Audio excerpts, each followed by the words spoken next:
This is the kind of battles we fight today. It takes bravery. When your children are being taught something in school that you are not happy with, for you to stand up and go and take an opponent with the head teacher and say, I don't accept this, exclude my child from the class. You need to be brave.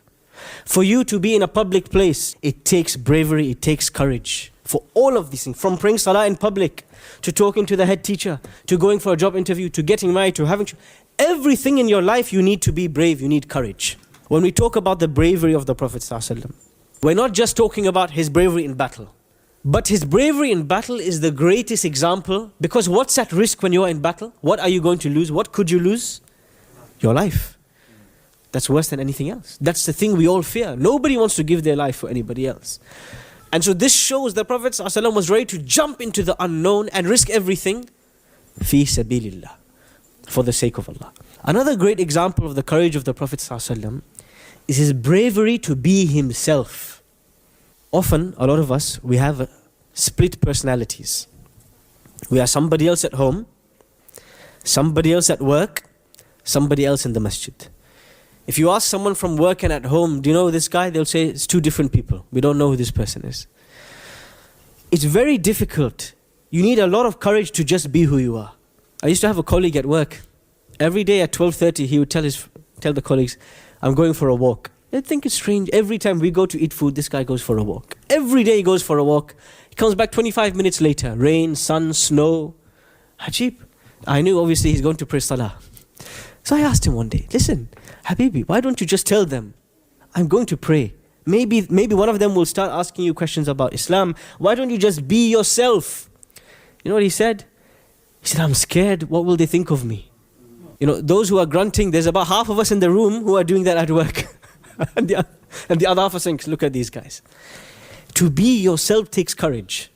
I remember the first time I came to the UK, I went to university in Nottingham, and a Muslim person came and introduced himself to me. He goes, hey, my name is Mo. My first time, right, in the UK. I'm thinking, what is wrong with this guy? He can see me. You know, I just prayed salah. I came. We saw each other in the prayer room. We saw each other in the mosque. He knows I'm a Muslim. Hey, my name is Mo. What's going on? I observed this man over time. I even remember in Ramadan, he would say, I'm not feeling hungry. Ah, miskin, mashallah. What a great diet he's on. And he would never reveal himself to those around him. Why? I'm scared. I'm fearful. What will happen if they know who I am? What's the consequence? Will they exclude me? Will they treat me differently? Will they look at me differently? Will I not get the same privileges I used to get? There is this fear. There is this uncertainty. It requires bravery and courage to stand up and say, this is who I am. In the Meccan period, for 13 years, there were a number of Muslims who were Muslims, but who kept their Islam secret. They did not have the courage and the strength to show it to everybody. But there were some Muslims who had the great courage to show who they were. Abdullah ibn Mas'ud radiallahu anhuma becomes who he becomes later in Islam. He's a small, unknown shepherd. That's his job. He looks after sheep. He's a nobody. He's not from the great tribes. He's not from the great leaders. He's a nobody. He comes in the middle of Mecca, next to the Kaaba, stands, and he starts to recite the Qur'an. Ar-Rahman, allama al-Qur'an, khalaqa al-insan, allamahu al-bayan. People are throwing rocks at him, throwing things at him, attacking him, until he's bleeding. Then he goes back to Dar al-Arqam. The Prophet ﷺ looks at him, he says, don't go back tomorrow and do this to yourself. He says, no, I'm going to go back tomorrow. They cannot stop me from being who I am. This is the courage you need. You live in a climate where, because of Islamophobia, because of people's fear of Islam, their uncertainty, their perception of Islam, you start to think the solution is to not show I'm a Muslim, to show something else. And you know, at its root, and this is not a generalization, at its root, there is some level of nifaq, some level of hypocrisy in this action. Because nifaq, hypocrisy is what? Is to hide who you really are and to show something else. For the Prophet ﷺ to stand and pray salah in front of the Kaaba. And when he goes into sujood, 4 leaders of Mecca surround him. And they dump the innards of a camel on his head. And they strike him and they hit him until he's bleeding. Until Abu Bakr as-Siddiq comes running and Fatima, his daughter, comes running. And they push them away and they bruise Abu Bakr as-Siddiq. What does it take for a man to stay in sujood while everybody's attacking him? You have to be brave. You have to have courage. This is not a physical strength because he's not boxing with anyone, not fighting with anyone. He's not showing his biceps off to anyone. The biceps are in here. Of course, this is what I say all the time when people ask me why I don't do exercise. I always say the biceps. I exercise in my heart, alhamdulillah. You need to have strength in here. It's not just about physical strength. In fact, you see a lot of men, they spend a lot of their time trying to show everybody their physical strength. You have pictures from every angle for every muscle in their body, except the ones that are inside the aura. Why? Because this man, actually, this young man, and I'm saying men because it's most often seen in men, deep down they have low self-esteem. They don't really have confidence in themselves. So they try to inflate their body in order to compensate. But at some point in time, if you are weak inside, it will come through. Abdullah ibn Mas'ud, the same man who stood and recited Surah Al-Rahman, and everybody is attacking him. Abdullah ibn Mas'ud had the thinnest legs in Medina. One day he climbs a tree, and the Sahaba start to make fun of him. They start to laugh at him because of the thinness of his calves. It's like a stick. They say, what is this?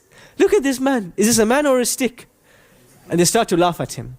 And the Prophet ﷺ tells these men, the calf of Abdullah ibn Mas'ud is more heavier in the sight of Allah than the mountain of Uhud. He didn't do leg day.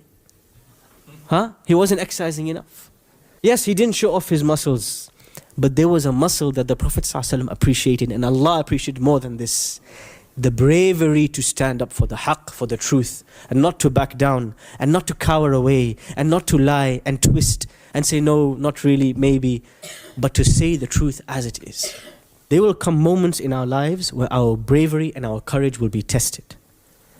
And this is the moment that it will reveal who are we really. Do we have that strength? Or are we weak cowards, no matter how many muscles we have? Today everybody is on the exercise hype. Everybody wants to build their body and look this and that, and Arnold Schwarzenegger and all of this.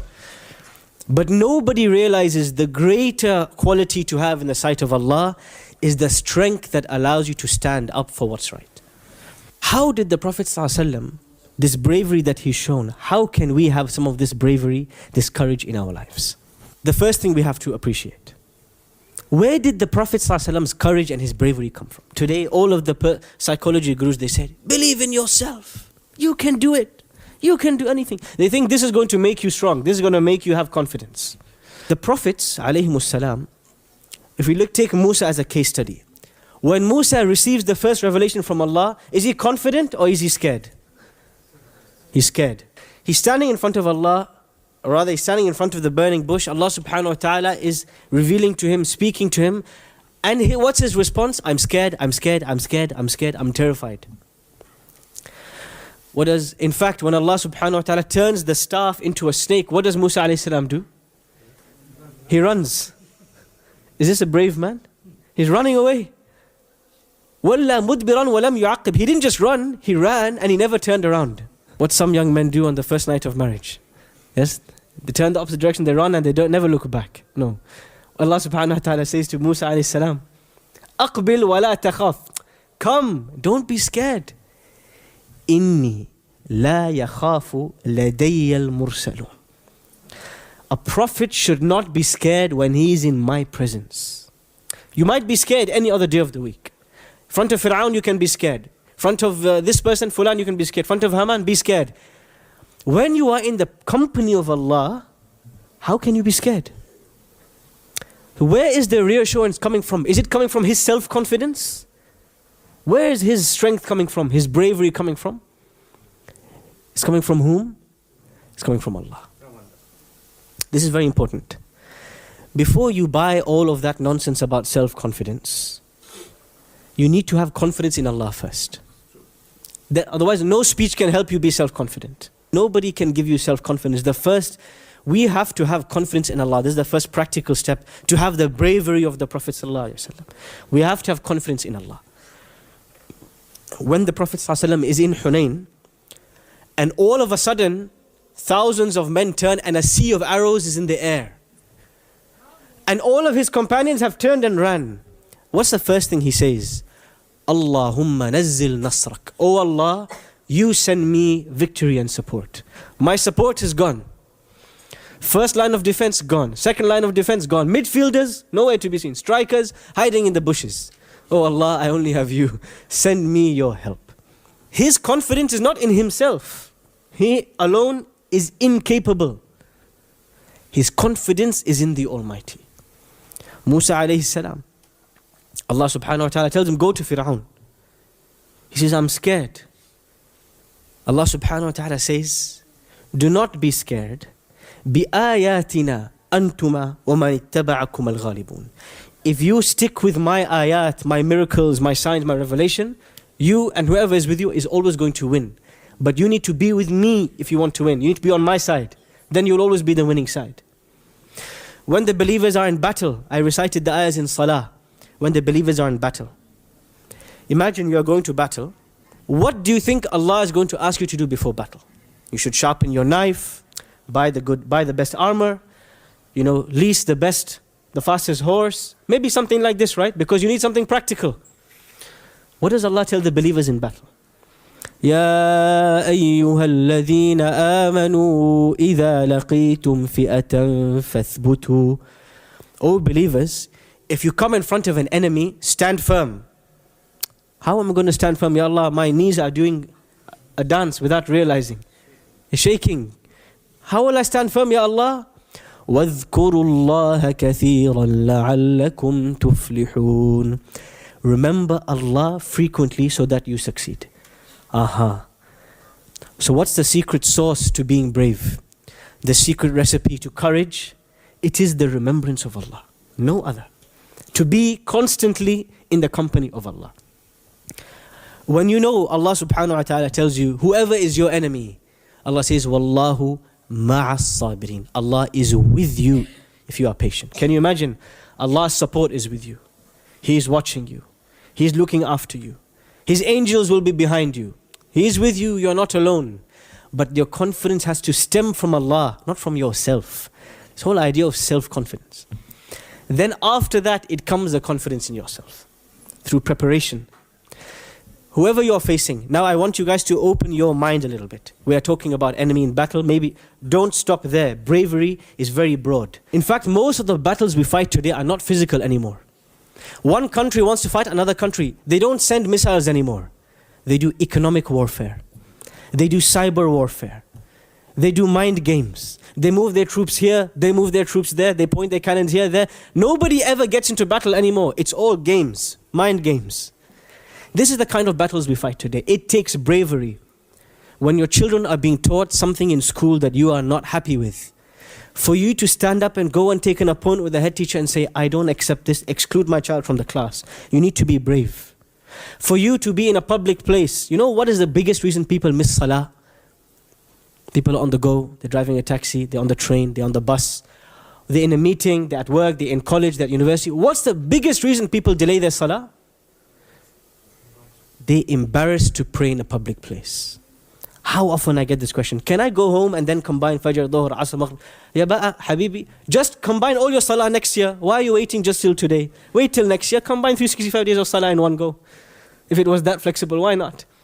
People are embarrassed, scared to show who they really are. It takes bravery, it takes courage for all of these things. From praying salah in public, to talking to the head teacher, to going for a job interview, to getting married, to having everything in your life, you need to be brave, you need courage.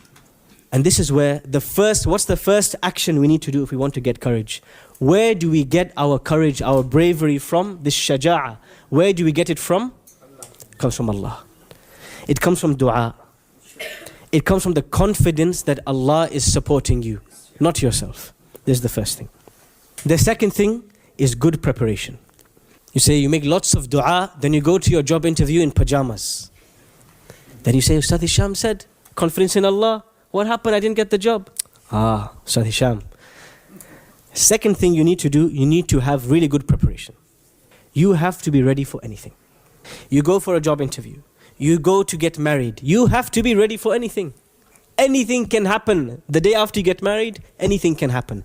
There can be a war between mother-in-law and wife. Yeah? There can be a war between wife and sister, between you and wife, between wife and father. There can be anything can happen the next day. The next day you can wake up, the spouse is gone. Where? Nobody knows. Finished, game over. You have to be ready for anything. How do you get ready for anything? Preparation. Allah says, prepare what you have in terms of strength. Prepare your strength. Be ready for battle. Be ready with your swords, with your shields, with your armor, with your horse, with your cavalry. Be ready. You cannot go into battle, you cannot go into work, you cannot go into marriage thinking, I don't know what's going to happen. What preparation did you do beforehand? In order to be courageous, brave, you have to know, I'm ready for this. Because I have prepared for this. Every moment of my life was a preparation. The greatest mental preparation for the Prophet ﷺ, to face anything on this earth, was the preparation that every night it was obligatory on him to stand in front of Allah alone. This companionship with Allah, this secret deed between him and Allah, this calling out in the darkness of the night, this recitation when nobody could hear. If the whole world gathered to end his life, he would stand there firm. Because of that relationship with Allah he developed in private. We talked, there are many things in life, there are practical preparation you can do, whether it's a job or marriage or anything. But if you are going to be tested in your iman, there is no greater preparation than the private deeds, the private conversation you have with Allah. The secret whispers in the darkness of the night. The secret tear that sheds from your eye and drips down to your jaw. There is no better preparation for any earthquake that is going to hit your iman, better than that dua, that private conversation, that private prayer that you do in the darkness of the night.